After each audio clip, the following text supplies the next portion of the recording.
อ่ะก่อนเดินทางกลับศิลาชาซอยบักม่วงจังน้อย4 โมงกับ20 นาทีแล้วเอาบางหนึ่งไปเอาบักไฟมาละ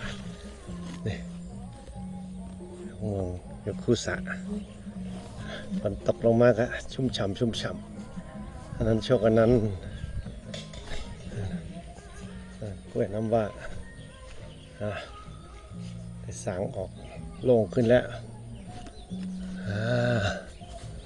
นี่เลยน้องแซง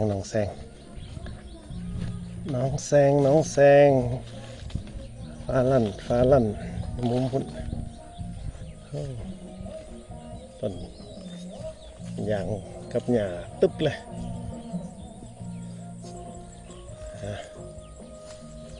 เป็นที่บ้านนาสะใหญ่